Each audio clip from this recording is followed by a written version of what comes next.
Hey y'all. What I found meaningful in the play of Intimate Apparel was the relationship between Esther and Miss Van Buren. Although there was a race and class difference between the two, it didn't seem to affect their relationship. For example, Miss Van Buren willingly wrote letters for Esther to send off to George, just because she thought it was the right thing to do and to help Esther out. Three major conflicts, 4 points of tension. A point of tension I found was between Esther and Miss Dixon on page 24 and 25. It is where Miss Dixon disagrees with how Esther is contacting or communicating with George. Esther just claims that they were only corresponding to each other through writing. Another point of tension or conflict is Esther and George on page 51 and 52.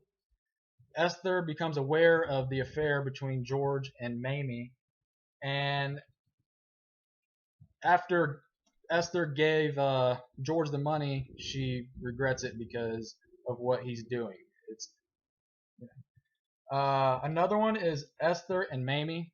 She confronts Mamie about the affair by showing that the jacket that Mamie is currently wearing was the one that Esther gave George.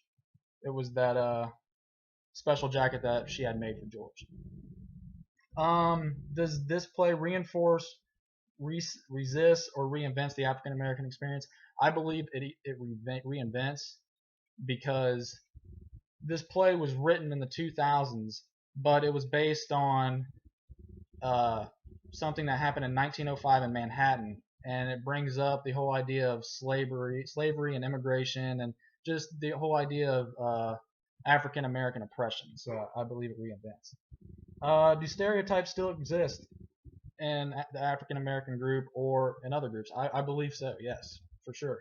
I believe society is what perpetuates stereotypes, because if anybody is not within the normality of a certain group, what they're doing is wrong or incorrect. And I believe the only way that helps people overcome these stereotypes is forming like a group or something, like a comfort system that other people that can relate to. That's the only way people can get over these stereotypes. Um, what are some examples? I believe like gay marriage. Gay marriage back then it would never happen. It just wouldn't. It was wrong.